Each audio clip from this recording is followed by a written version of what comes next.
Today we have a high-value mid-ranger that you may not have heard of, from a brand that is trying to make a name for itself worldwide. This is the IQOO Neo 6. It takes a lot of bang for your buck to be successful versus the likes of Poco and Samsung, so does the IQOO Neo 6 have what it takes?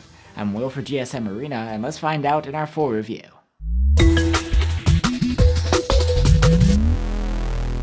The IQOO Neo 6 has a very similar set of features to other successful mid-rangers we've seen lately. It does bring its own style though, as well as super fast charging. Our Neo 6 is in Dark Nova, an eye-catching matte gradient finish. The large, squared-off camera bump also helps the Neo 6 stand out from the crowd.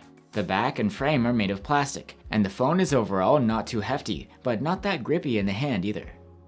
On the front is a 6.62-inch E4 AMOLED display with a 1080p resolution and a fast 120Hz refresh rate.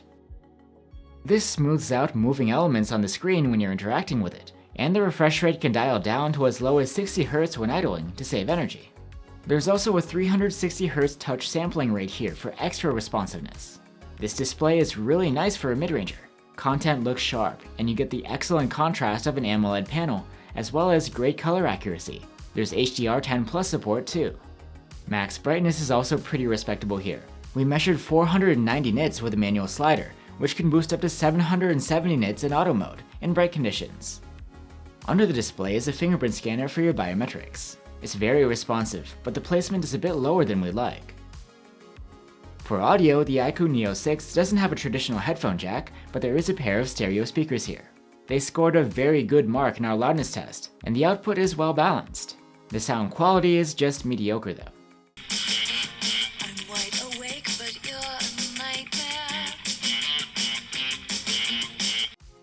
You can get the IQOO Neo 6 with 128 or 256 gigs of storage, but that's not expandable.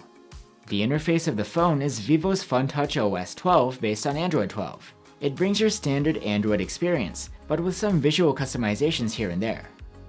There are plenty of options to customize the looks yourself too, through the personalization options.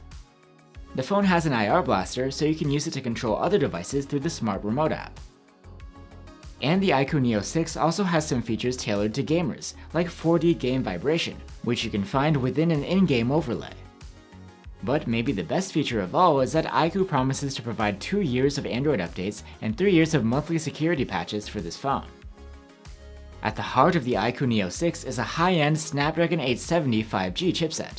It's a popular one for flagship-killing phones, and while it's not quite as powerful as the top flagship silicon, it's still plenty for great gaming performance. The IQOO Neo 6 aces the CPU and GPU benchmarks. And on top of that, the thermals are good too, thanks to an advanced Cascade passive cooling system. Sustained performance remained quite stable throughout our stress test, and the phone never got hot. The IQOO Neo 6 has a 4700 mAh battery, and battery life is good, but not excellent as far as mid-rangers go.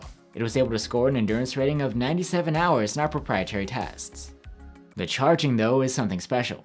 The phone comes with an 80-watt flash charge adapter in the box. With it, we were able to charge the phone from 0 to 98% in half an hour. For cameras, you get a mid-range setup that's quite popular nowadays. A 64-megapixel main cam with OIS, an 8-megapixel ultra-wide, and a 2-megapixel macro cam.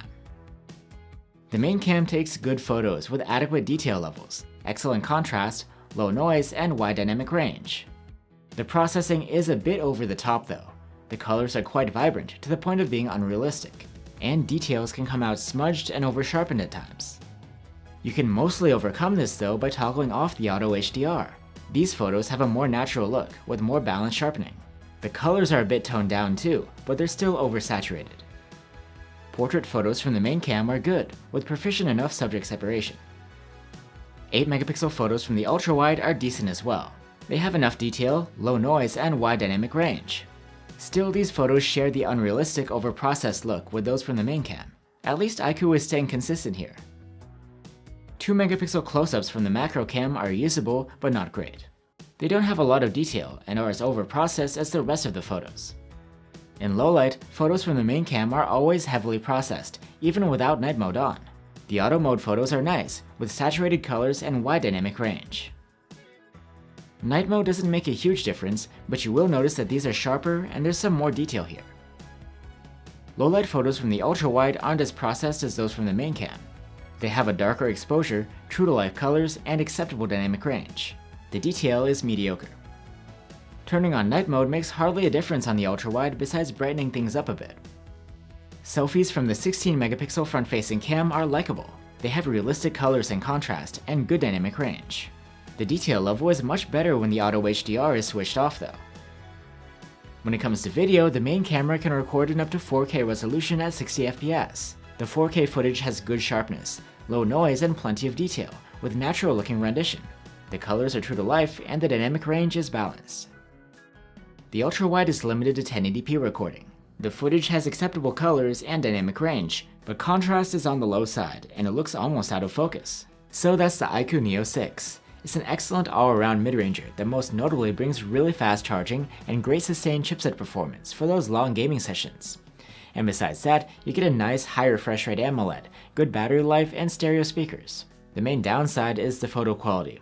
They're not bad, but they're nothing special, and some people may not be fans of that over-processed look. Still, the IQOO Neo 6 is overall quite competitive, even against heavy hitters like the Poco F3 GT and the Galaxy A52s. It's worth recommending if you're looking for something a little different. Thanks for watching guys, stay safe and see you on the next one.